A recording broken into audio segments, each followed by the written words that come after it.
샬롬 할렐루야.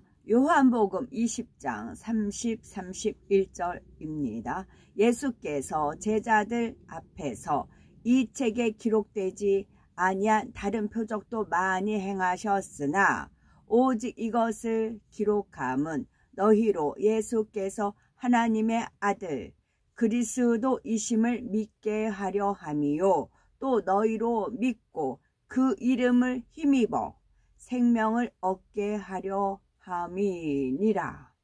아멘. 사도행전 2장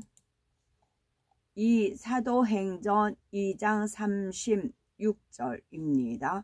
그런즉 이스라엘 온 집은 확실히 알지니 너희가 십자가에 못 박은 이 예수를 하나님이 주와 그리스도가 되게 하셨느니라 하니라.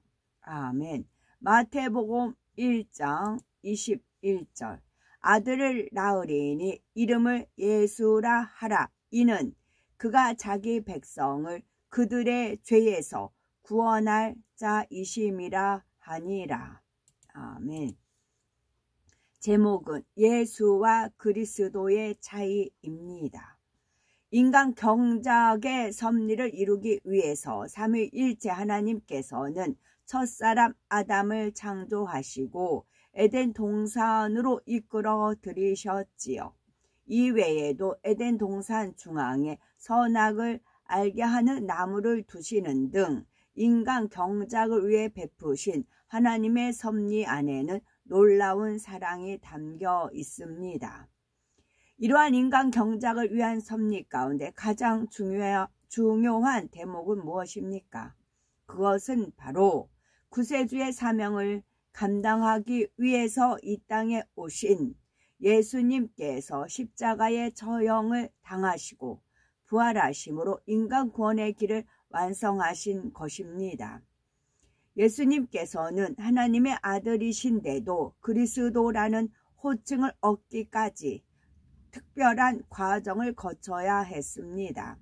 나라마다 법이 있듯이 영의 세계에도 법이 있어서 구세주가 될 수 있는 자격을 갖추어야만 구원의 길을 열 수가 있기 때문입니다. 과연 예수와 그리스도의 차이는 무엇일까요? 예수님께서는 공생애를 시작하신 후에 천국 복음을 전파하시며 놀라운 권능으로 살아계신 하나님을 증거하였습니다. 예수님의 수제자 베드로가 주는 그리스도시요 살아계신 하나님의 아들이시니다 라고 고백할 정도였지요. 하지만 예수님께서는 자신이 그리스도인 것을 아무에게도 말하지 말라고 당부하셨습니다. 이는 아직 십자가 처형을 당할 때가 되지 않았기 때문이지요. 이스라엘 종교 지도자들은 날이 갈수록 예수님을 따르는 사람이 많아지자 위기의식을 느끼기 시작했습니다. 그래서 어찌하든 예수님의 허물을 찾아 책잡으려고 했지요. 그들은 예수님을 죽이기 위해서 하나님의 성전을 모독했다는 누명을 씌웠습니다. 결국 예수님께서는 당시 유대 지역을 관할하던 로마 총독 빌라도에게 끌려가 사형 언도를 받고 밤새 신문과 온갖 고초를 겪으신 후 십자가에 못 박혀 돌아가셨지요. 하나님께서는 왜 사랑하는 아들을 혹독한 십자가 처형에 내어주셨을까요? 이는 죄인된 인류를 구원하시기 위한 하나님의 섭리였습니다. 죄로 인해서 지옥으로 갈 수밖에 없는 인류를 구원하기 위해서는 예수님께서 대신 죄값을 치루어야 했지요. 성경을 보면 나무에 달린다는 것은 저주받았다는 증거이며 반드시 생명과 일체인 피를 흘려야만 죄가 속해진다고 기록되어 있지요. 그렇기 때문에 예수님께서는 인류의 죄를 대신해 나무 십자가에 못 박혀 피 흘리셔야 했고 하나님께서도 허락하실 수밖에 없었습니다. 예수님께서는 기쁨과 감사함으로 십자가 저형을 당하심으로 구세주의 사명을 감당하셨지요. 영의 세계에는 죄의 싹슨 사망이라는 법이 있습니다. 이 법에 따라서 죄가 있는 사람은 누구도 죽음을 피해갈 수가 없지요. 하지만 사랑의 하나님께서는 만세 전부터 첫사람 아담이 불순종하여 모든 사람이 사망의 길로 가게 될 것을 미리 아셨기 때문에 놀라운 지혜 가운데 인간 구원의 길을 예비하시고 때가 이르기까지 비밀리에 감추어 두셨지요. 고린도전서 2장 7절에서 8절에 오직 비밀한 가운데 있는 하나님의 지혜를 말하는 것이니 곧 감추었던 것인데 하나님이 우리의 영광을 위해서 만세전에 미리 정하신 것이라. 이 지혜는 이 세대의 관원이 하나도 알지 못하였나니 만일 알았더라면 영광의 주를 십자가에 못 박지 아니하였으리라 했고, 골로새서 1장 27절에는 이 비밀은 너희 안에 계신 그리스도시니 곧 영광의 소망이니라 했습니다. 이처럼 만세 전에 감추어진 비밀은 예수님께서 사망 권세를 깨뜨리고 부활하심으로 공개되었지요. 그리하여 누구든지 예수님께서 그리스도라는 사실을 믿으면 구원과 영생의 축복을 얻게 된 것입니다. 죄로 인해서 지옥에 갈 수밖에 없었던 사람이 예수 그리스도를 믿음으로 하나님의 자녀된 권세를 받아 아름다운 천국에 들어가 영생 복락을 누리게 되었으니 얼마나 놀라운 축복입니까? 부활하신 예수 그리스도는 40일 동안 이 땅에 머무시며 제자들에게 부활의 믿음과 천국 소망을 심어 주셨습니다. 승천을 앞두고는 성령이 임하실 것을 말씀하시며 제자들에게 마지막 말씀을 남기신 예수 그리스도는 수많은 사람이 지켜보는 가운데 하늘로 올라가셨지요. 구세주의 사명을 온전히 감당하신 예수 그리스도는 하나님 보좌 우편에 앉아 지금도 성도들을 위해서 중보 기도하시며 천국집을 예비하고 계십니다.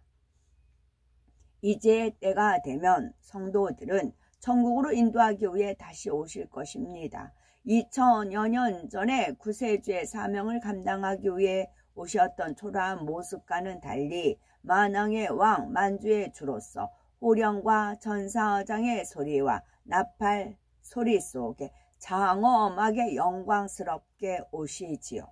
그리고 신부단장에 힘쓴 성도들은 신령한 몸으로 변화되어 공중에서 신랑 되신 주님을 만나 7년간 혼인잔치를 치룹니다. 그 후에 주님과 함께 지상에서 1000년 동안 왕 노릇하다가 백보자 대심판을 거쳐 영원한 천국에서 세세토록 살아갑니다. 말씀이 흥왕하여 세력을 얻으니라 그 말씀이 있지요. 그때 말씀이 흥왕하여 흥왕을 아버지 하나님께서 어떻게 풀어주셨냐면 번창한다 뭐 그런 뜻도 있겠지만 왕 노릇하다가 그랬잖아요. 흥부와 같은 왕이요. 놀부와 같은 왕이 아닙니다. 흥부와 같은 왕이었을 때 세력을 얻는답니다. 하나님 말씀이요. 하나님 말씀이 흥왕하여 세력을 얻는다. 세력을 얻고 싶어요. 놀부와 같은 왕의 심보 가져 있으면 세력을 못 얻어요. 그거는 원수마귀 사단이 주관하는 어둠의 세력입니다. 빛의 세력은 흥왕합니다. 그 흥왕은 흥부와 같은 왕이었을 때 흥부와 같은 마음 누가 형수죠. 밥주걱으로 한쪽 뺨 때렸잖아요. 그 한쪽 뺨도 돌려댔잖아요. 그런 흥부와 같은 마음. 그런 왕이었을 때 하나님 말씀의 세력을 얻습니다. 그렇지 않을 때는 어둠의 세력을 얻는 것입니다. 빛의 세력을 얻으려면 흥부와 같은 마음이어야 됩니다. 사람들은 표적과 기사를 보지 못하면 도무지 믿으려 하지 않았습니다. 그래서 예수님께서는 이 땅에서 사역하시는 동안 수많은 표적과 기사를 보여주셨지요. 부활하신 후에도 예루살렘과 갈릴리로 오가며 많은 사람에게 자신을 나타내셨는데 그 이유는 무엇일까요? 예수님께서 하나님의 아들 그리스도이심을 믿고 영생을 얻게 하기 위함이었습니다. 예수님의 제자 중에서 의심 많은 도마는 3년 동안이나 예수님을 따라다니며 수많은 표적과 기사를 보고도 예수님께서 그리스도이심을 마음 중심에서 믿지 못하였지요. 그러나 부활하신 예수 그리스도를 만난 후에는 모든 의심을 버리고 나의 주 나의 하나님이라 고백하였습니다.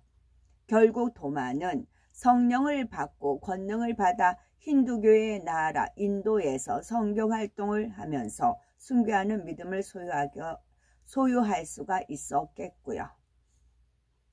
이처럼 예수님께서 부활하신 모습을 직접 목도한 제자들은 완전히 변화된 삶을 살아갑니다. 고린도후서 5장 17절에 그런즉 누구든지 그리스도 안에 있으면 새로운 피조물이라 이전 것은 지나갔으니 보라 새 것이 되었도다 말씀한 대로 예수님께서 그리스도이심을 믿고 구세주로 영접하니 죽음도 두려워하지 않았지요.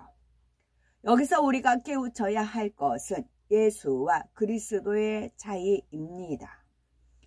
도마의 경우만 봐도 예수님께서 육신을 입고 이 땅에서 사역하실 때에는 참 믿음을 갖지 못했습니다. 그러나 십자가 처형을 당하시고 부활하신 후 그리스도로서 사역하실 때에는 단번에 영적인 고백을 하며 참 믿음과 영생을 얻게 되었지요. 그러면 예수와 그리스도는 구체적으로 어떤 차이가 있는 걸까요? 마태복음 1장 21절에 아들을 낳으리니 이름을 예수라 하라. 이는 그가 자기 백성을 죄에서 구원할 자이심이라 하니라 말씀하십니다. 즉 예수는 자기 백성을 저희 죄에서 구원할 자라는 미래형의 의미가 있습니다. 반면에 그리스도란 메시아라는 히브리어를 헬라어로 번역한 것으로서 구세주라는 뜻이며 완료형의 의미가 있습니다.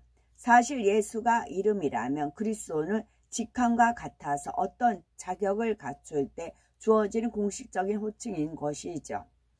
예를 들어서 한 학생이 훌륭한 의사를 꿈꾼다고 해서 의사라고 부르지는 않습니다.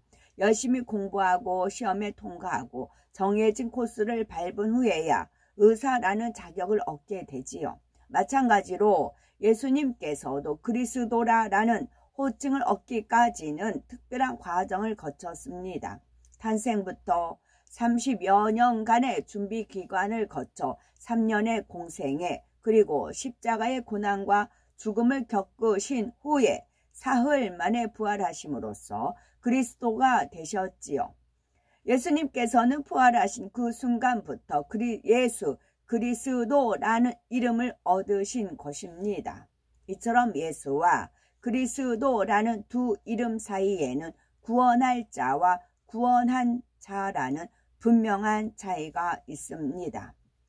부활 사건 전에는 예수라는 호칭을 쓰는 것이 옳지만 부활 사건 후에는 예수 그리스도 혹은 주 예수 주님이라는 호칭을 써야 하지요. 성경을 보아도 부활 승천 사건 이후에는 예수라는 호칭이나 주나 그리스도를 덧붙인 것을 볼 수가 있습니다.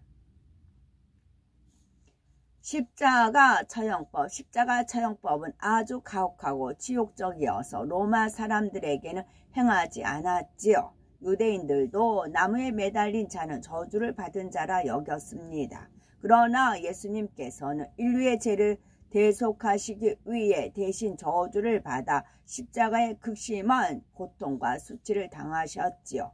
그래서 십자가는 그리스도의 대속과 구속을 상징하는 용어로 사용되는 것입니다.